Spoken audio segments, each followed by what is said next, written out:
We are at the end of Beowulf Part 30, The Messenger of Death.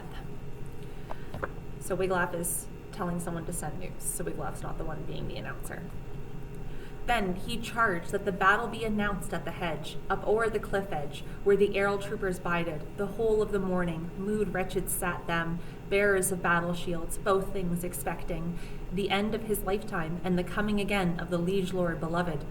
Little reserved he of the news that was known, who the nest cliff did travel, but he truly discoursed to all that could hear him. Now the free-giving friend lord of the folk of the wetters, the folk prince of Geatman, is fast in his deathbed. By the deeds of the dragon in deathbed abideth. Along with him leath his life-taking foeman, slain with knife wounds. He was wholly unable to injure at all the ill-planning monster with bite of his sword edge. Wiglaf is sitting, offspring of Weistan, up over Beowulf, ere o'er another whose end day hath reached him. Head watch holdeth o'er heroes unliving, for friend and for foeman. The folk now expecteth a season of strife, when the death of the folk king to Frankmen and Frisians in far lands is published. The war-hated waxed warm gainst the Hughmen, when Hygelac came with an army of vessels faring to Friesland, where the Frankmen in battle humbled him, and bravely with o'ermight accomplished, that the mail-clad warrior must sink in the battle.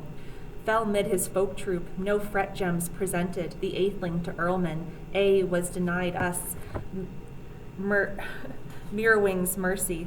The men of the Sweetlands for truce or for trust I but little, but widely 'twas known that near Ravenswood Ongatho, surrounded by Haslin, the Herethling from life joys, when for pride o'erweening the war skyflings first did seek the Geatman with savage intentions.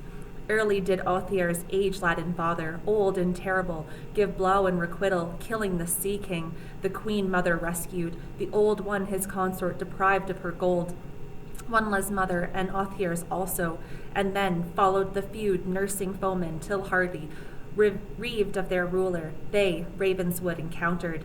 Then, with vast numbered forces, he assaulted the remnant, weary with wounds, woe often promised, the livelong night to the sad-hearted war troop. Said he at morning would kill them with edges of weapons, some on the gallows for glee to the fowls. Aid came after to the anxious in spirit, at dawn of the day, after Hygelac's bugle and the trumpet sound they heard, when the good one preceded and faring followed the troop, the flower of the troopers. Part 31, The Messenger's Retrospect. So the messenger is continuing. The blood-stained trace of Swedes and Geatmen, the death rush of warmen, widely was noticed, how the folks with each other feud did awaken. The worthy one went then, with well-beloved comrades, old and dejected, to go to the fastness. Ongentho Earl upward then turned him, of Hygelac's battle he'd heard on inquiry.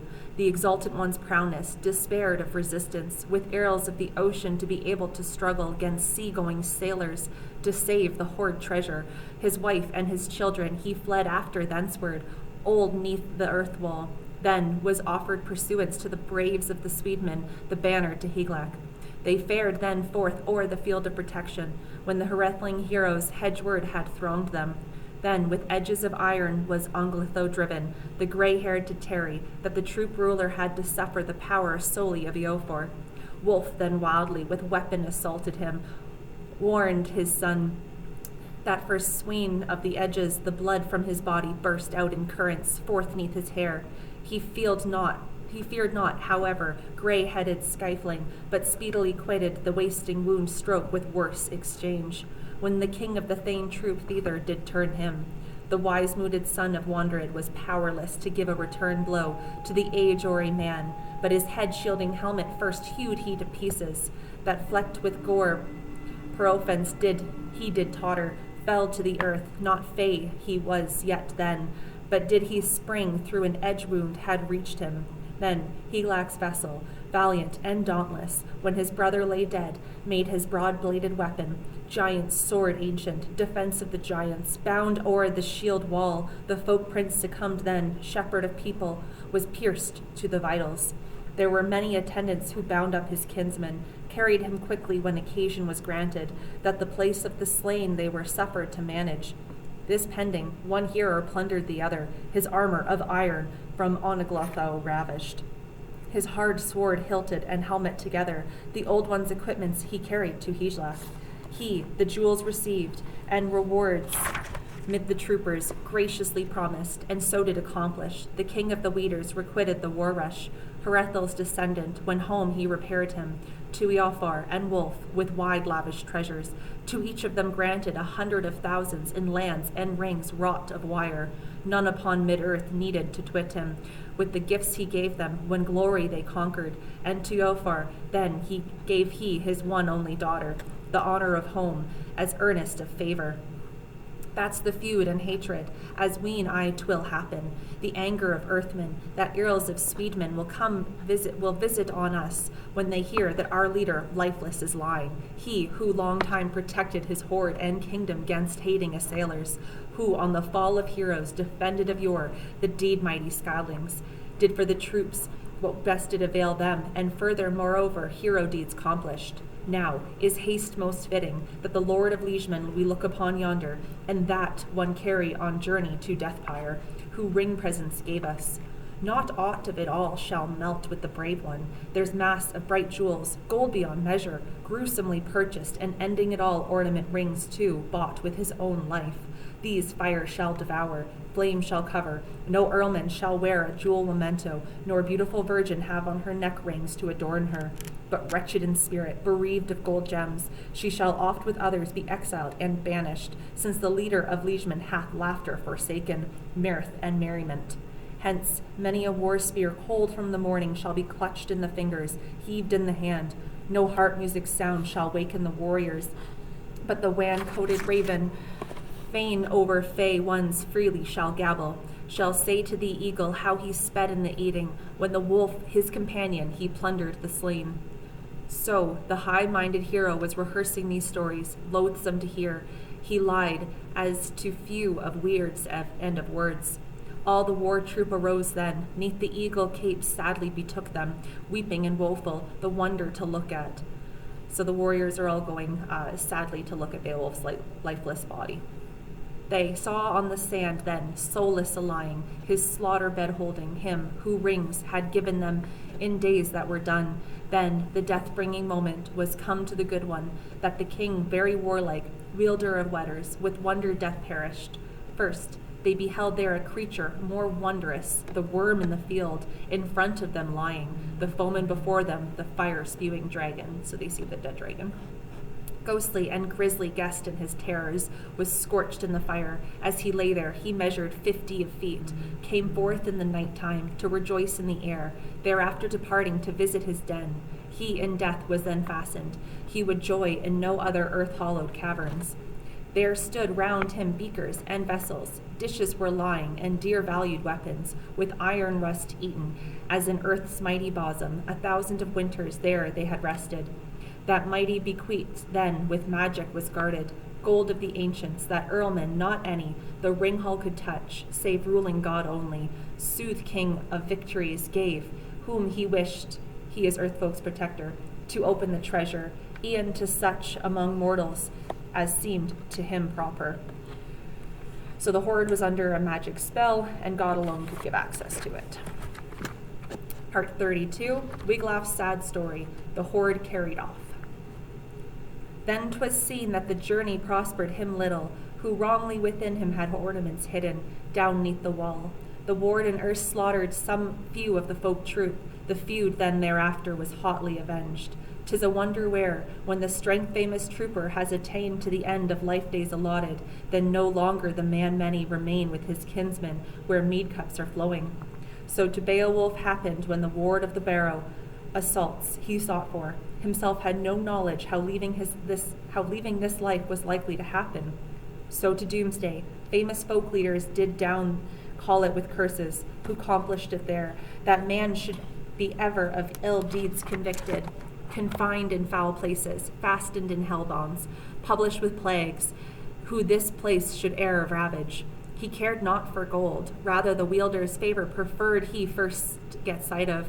Wiglaf discoursed then, withstand his son. Oft many an earlman on one man's account must sorrow endure.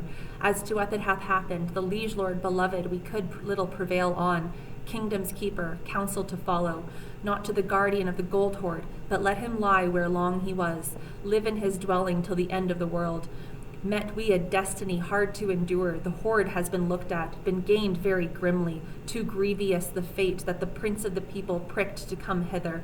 I was therein, and all of it looked at, the building's equipments, since access was given me, not kindly at all entrance permitted, within under earth wall. Hastily seized I, and held in my hands a huge weighting burden of hoard treasures costly, hither out bear them to my liege lord beloved. Life was yet in him, and consciousness also, as the old one discoursed then much and mournfully, commanded to greet you, bade that remembering the deeds of your friend lord, ye building on the fire hill of corpses a lofty burial barrow, broad and far famous. As mid-world dwelling warriors, he was widely most honored. While he revealed in riches, let us rouse us, and hasten again to see and seek for the treasure, the wonder neath wall, the way I will show you, that close ye may look at ring gems sufficient and gold in abundance. Let the bier with promptness fully be fashioned. When forth we shall come, and lift we our Lord, then, where long he shall tarry, well-beloved warrior, neath the wielder's protection. The son of Westand bade orders be given, mood valiant men of many heroes, holder of homesteads, that they hither from far, so he wants them to build a funeral pile higher. Leaders of liegemen should look for the good one with wood for his pyre. The flame shall now swallow the wan wax fire. The wan fire shall wax. The warrior's leader, who the rain of the iron often abided, when sturdily hurled the storm of the arrows, leapt o'er linden wall, the lance rendered service, furnished with feathers followed the arrow. Now the wise-mooded son of Westand did summon the best of the braves from the band of the ruler. 7 together, neath the enemy's roof he went with the 7. One of the heroes who fared at the front, a fire-blazing torchlight bare in his hand. No lot then decided who that hoard should havoc, when hero earls saw it, lying in the cavern, uncared for entirely, rusting to ruin. They rued then but little, that they hastily hence hauled out the treasure, the dear valued jewels. The dragon eke punished they. The worm o'er the wall, let the wave currents take him. The waters enwind the ward of the treasures. They pushed the dragon over the wall. The wound gold on a wain was uploaded, a mass unmeasured. The men leader of them, the hero's hoary, to wellness was carry. And we are on the last bit, part 33, the burning of Beowulf. The folk of the Geatmen got him then ready, a pile on the earth strong for the burning, behung with helmets, hero knights' targets, and bright shining burnies, as he begged they should have them. Then, wailing war heroes, their world-famous chieftain, their liege lord beloved, laid in the middle. Soldiers began then to make on the barrow the largest of dead fires. Dark o'er the vapor, the smoke cloud ascended, the sad roaring fire, mingled with weeping, the wind roar subsided, till the building of bone had it broken to pieces, hot in the heart. Heavy in spirit, they mood sad lamented the men's leader's ruin, and mournful measures the much grieving widow. The men of the Wetters made accordingly a hill on height, high and extensive, of sea-going sailors to be seen from a distance, and the brave one's beacon built where the fire was, in 10 days' space, with a wall surrounded it, as wisest of world folk could most worthily plan it. They placed in the barrow rings and jewels, all such ornaments as erst in the treasure war-mooded men had won in possession.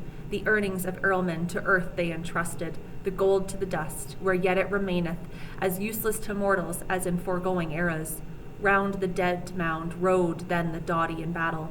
Barons of all 12 of the chiefs of the people, more would they mourn, lament for their ruler.